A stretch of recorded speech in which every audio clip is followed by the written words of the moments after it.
Hey guys, how we doing? So we're back on another video from Totally Not Mark. Last time we checked out the Goku one, and I thought it was quite interesting because he was going over how, because of the way Goku's character is, where people were saying he was boring and plain, he actually works as a catalyst to, help everyone else's character develop around him. And I thought it was really interesting. I was like, oh, okay, that's fair enough. And so, by that logic, Vegeta, he's goddamn cool and he's everyone's favourite, but would he be who he is now without, like, the way Goku is? I don't think so. Because he's so likeable and his character progression and everything is just so awesome. Like, from bad guy to good guy, then nearly a bad guy again, to redeeming himself, good guy, and then now it's just awesome seeing them both together. Like, it's cool. But anyway, let's do this. Vegeta perfecting anti-heroes.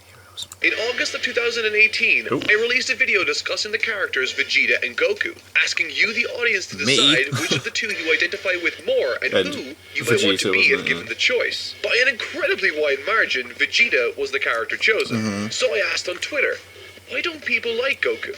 And these were the most common talking points. Number 1, he's one-dimensional. Okay. Number 2, he's childish. I like how childish he is, And number though. 3, because of his character, he can be seen as predictable and boring. And while I don't agree at all with his character being boring or one-dimensional, check out my last video. Good video. I can 100% get on board with the notion that he's not a relatable character insofar as it pertaining to some large aspects of his persona and morals. Which is why we have the anti-hero. Yeah. Enter Vegeta. So freaking epically cool. Flawed, unapologetic when it comes to getting the job done, and oh so relatable. Since his debut in the late 80s, Vegeta has become a globally recognized character and is a favorite for many in the series. Hell yes. But how does one write an anti-hero character? And how did Akira Toriyama make a character like Vegeta that resonated with so many people? Well, let's take a look. What makes an anti-hero? A lot of the time nowadays, many scriptwriters, both for TV and film, create anti-hero characters that are just, for lack of a better term, one-dimensional bastards. And while a certain edge is part of it, it is on a fundamental level not what makes an anti-hero an anti-hero. Anti-heroes are great guys who turned bad for sympathetic reasons, right? For sympathetic reasons. Michael Corleone becomes a horrible man. Why? He's saving his dad.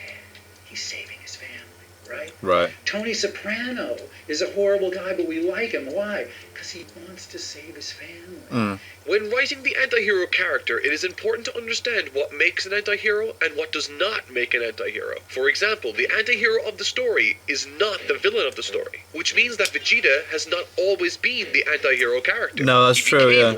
When he was first introduced during the Saiyan arc of Dragon Ball Z, his actions were seemingly irredeemable. It wasn't until after the fight with Goku did we notice another side to Vegeta. Typically in a movie, the anti-hero is such from the beginning. A central character that lacks conventional heroic attributes. I think that's what interesting about it, While they may fight bravely, they might not be selfless. And if they are strong, they might not be merciful. Usually acting heroically or doing heroic stuff because it's in their own self-interest. Or they might believe it's their responsibility among other ideals they hold to be true. One of the most important facets of storytelling that made Vegeta's eventual anti-hero turn so compelling was his slow shift from the villain role to neutral and eventually to the good. Yeah. That right there is something that set Vegeta apart from many of the anti-heroes of the 80s time period. Oh yeah, you didn't see much like that going on TV. What you might be asking at this point is, if Vegeta wasn't always the anti-hero, how did they change him into one? So the great secret of an anti-hero is to make the villains and the people around them worse and less likable than the hero themselves.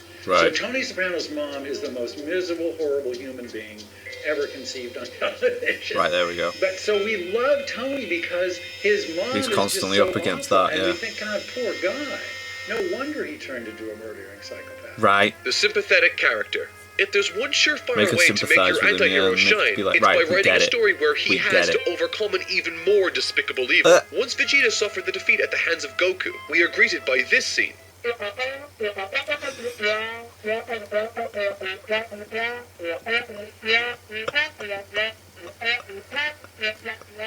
While not taking anything to heart, we got our first indication that Vegeta might not be the top dog, and at one point perhaps suffered ridicule at the hands of his superiors. That's relatable. Yes, that it is. Creeping sense of sympathy like it. is made even more palpable with the introduction of Frieza. As I said before, an anti-hero can be ruthless and merciless. He does not need to be selfless and merciful, but the audience does need to sympathize with him on some level, and he needs to be juxtaposed to a more severe evil. In the case of Vegeta, despite being a seemingly irredeemable character when he was first introduced, slowly the story fed us more and more information about why he is the way he is, how his allies see him, how his superiors betrayed him, and what life growing up in subjugation must have been like. Oh man, what a scene.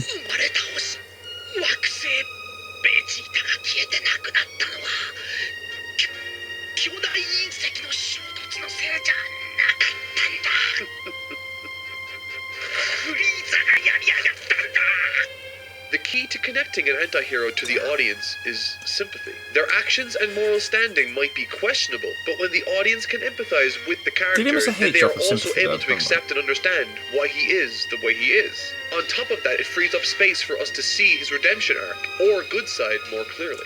The beginning of this for Vegeta was on Namek. His escapades, ducking and weaving around Frieza's men as he tried to get the Dragon Balls for himself, was always a joy to watch. And it was so because we knew he was the lesser of two evils and had a common enemy with our heroes, which led to this.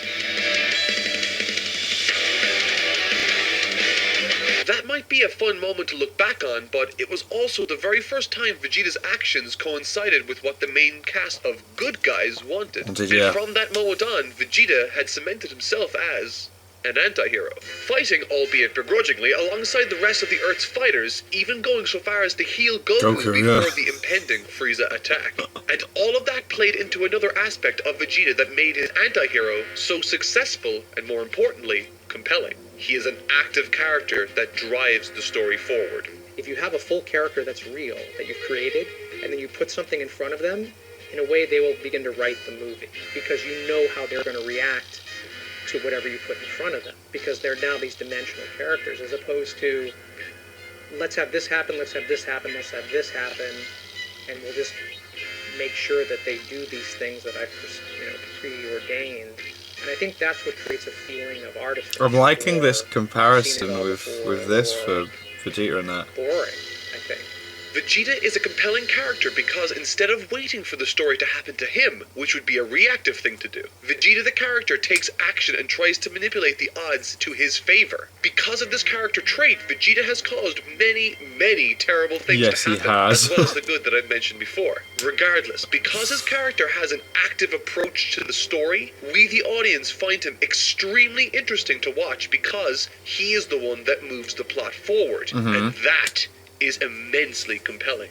Opposites attract interest. Whenever things get stale in a medium, the anti-hero has frequently been the tool a new generation of artists use to escape the traps the medium's fallen into. And it makes sense. In a really reductionist way, the anti-hero is simply a rebellion against whatever the medium has established as a norm. The introduction of characters like Piccolo and Vegeta was a rebellion against what had become the norm. Dragon Ball was the story of Goku until he became a man, but the story of Goku as a man needed to be different. And so Akira Toriyama renamed this section of the series Onward, Dragon Ball Z, to reflect that it was coming to an end, and to represent a change in the direction the series was taking. And to best reflect that change, the main character introduced during the initial arc of Z was Vegeta.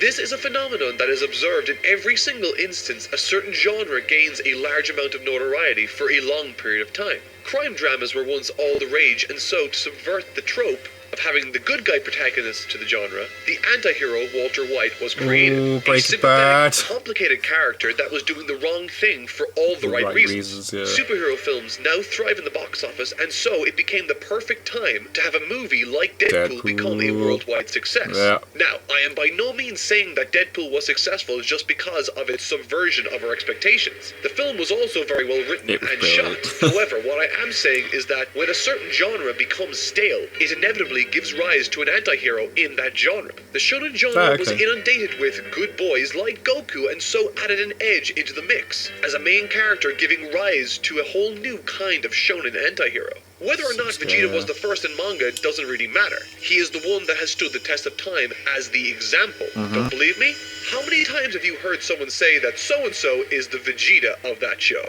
It might be due to their moral complexity or even their choices mirroring our own. But anti-heroes, for one reason or another, are intensely interesting. We earnestly root for their redemption and salivate at the thought of them paying for their mistakes. Vegeta is an anti-hero that has stood the test of time. When faced with moral paragons like Gohan and Krillin, or morally grey characters like Son Goku, we the audience understand and sympathize with the choices and actions of a great anti-hero like Vegeta. Speaking on the rise of the anti-hero, H. Eric Bender wrote, "Anti-heroes liberate us. They reject social constraints and expectations imposed upon us. Anti-heroes give our grievances a voice. They make us feel like something right is being done, even if it's legally wrong. Anti-heroes do things we're afraid to do. They are who they are, and they do as they want, without apology." And I gotta say, for 30 minutes every week watching Dragon Ball Z, we lived vicariously through him. Yeah. Without apology. Thank you so much for watching. Amazing. Cool video. Vegeta's just so cool.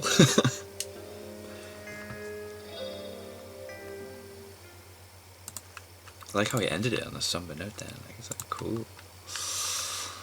I like it. Good video. Totally Not Mark is so good. I like the way he edits his videos together as well. It's cool. I like the comparison between using the documentary, talking about bloody hell. What's the show called? My mind's gone completely blank.